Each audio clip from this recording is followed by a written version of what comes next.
अस्सलामु अलैकुम वरहमतुल्लाहि वबरकातुहू। अल्लाह तबारक व ताला दे सोहने ते बबरकत नाम तो शुरू करना जिहड़ा तमाम जहानां दा मालक है। ते लगदे हो ते बेलियो की हाल चाल है तुहाडा? तकड़े हो? ते जनाब जिहड़ी अज दी गल है ना बड़ी मज़ेदार है, थानू चस बड़ी उसी गल सुनन तो पहले थोड़ा जिहा मेहरबानी कर लेना, मेरे चैनल नू सबसक्राइब भी करना है, तो लाइक भी करना है, तो बैल आइकन नू लाजमी दबा लेना है।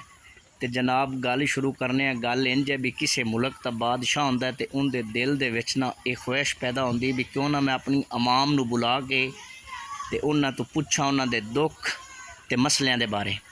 लोगों नू बुलाया जाता है तो उन्हां तो पुछा जाता है, तो जिहड़ी अवाम है ना लोग हैं वो बादशाह नू बड़ा खुश हो के जवाब देंदे ने भी असी खुश हैं, बड़े मुतमैन हैं, सानू कोई दुख कोई परेशानी नहीं। लोग चले जाते हैं तो बादशाह ना अपने वजीरां नू बुला के आंदा है भी इन्हां ते 2 रुपये टैक्स ला दिओ। तो जदों 2 रुपये टैक्स ला दिता जाता है ना तो वसूल किया जाता है, तो थोड़े दिनों तो बाद बादशाह फिर अपनी अवाम नू बुला के लोगों नू बुला के ते पुछदा है कि थानू कोई दुख कोई तकलीफ परेशानी।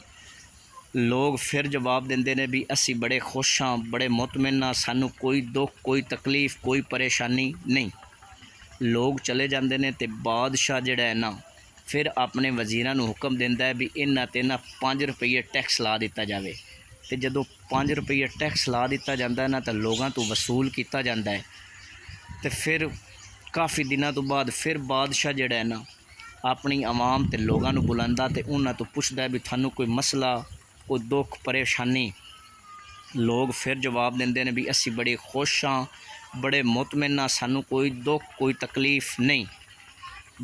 लोग चले जाते हैं। बादशाह फिर अपने वजीरां नू हुक्म देंदा है भी इन्हां ते 7 रुपये टैक्स ला दिओ ते नाल इन्हां नू 5 लित्तर भी मारने ने। तो जदों बादशाह हुक्म जारी करता है ना तो लोगों तो टैक्स भी लिया जाता है, तो उन्हां नू 5 लित्तर भी मारे जाते हैं।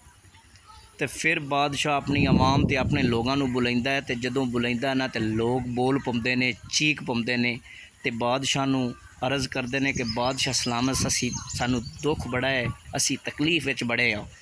बादशाह सलामत पुछदा की तकलीफ है थानू की दुख है? तो वो आंदे ने कि बादशाह सलामत जिहड़ी फौज है ना जिहड़ी पुलिस है उनकी तादाद जिहड़ी है ना वो वधा दी जाए, सानू ये दुख तकलीफ है। तो बादशाह पुछदा क्यों वधा दी जाए? तो वो जिहड़ी अवाम ते जिहड़े लोग ने ना वो बादशाह नू आंदे ने बादशाह सलामत के असी लैणा दे विच लग जाने तो टैक्स भी देने तो लित्तर भी खाने, लेकिन सानू परेशानी ये भी लैना बड़ियां लंबियां होंदियां ने, तो वारी जिहड़ी साडी है ना जिहड़ा साडा नंबर है वो बड़ी देर बाद हुंदा है, तो सानू ये बड़ी परेशानी है। पुलिस ते फौज नू वधा दिता जाए भी साडा नंबर जल्दी आ जाए। तो दोस्तों बेलियो गल सुनाउण दा मकसद ये है भी साडी जिहड़ी अवाम है ना साडे मुल्क दी अवाम इनका भी यही हाल है। तो सुनियाओ थोड़ा जिहा अपने अंदर तब्दीली पैदा करो, अपने आप नू बदलो।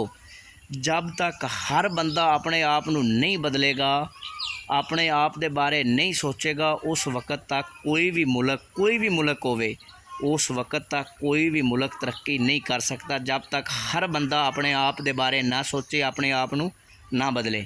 इस वास्ते थोड़ा जिहा शहूर पैदा करो, अपने आप दे अंदर तब्दीलियां ले आओ। बहुत ही साडे मुल्क दे हालात खराब हो गए ने। हर बंदा करप्ट है। मैं भी अगर मेरा दा लगे ना मैनू कोई शै लभे तो मैं भी निकल जानी। तो इस वास्ते ना अपने आप नू बदलो। ये दुनिया है, पता नहीं ज़िंदगी कितनी है कितनी नहीं है, ख़त्म होने वाली चीज़ है। तो इस वास्ते अपने आप नू बदलो, बदल के अपनी जिहड़ी सोच है वो अच्छी रखो, तो अपना सोच समझ के फैसले करो। एवें ही किसी दे पिछे ना लग गया। तो अल्लाह ताला मेरे बेलियां ते सजना नू खुश रखे। अल्लाह निगहबान।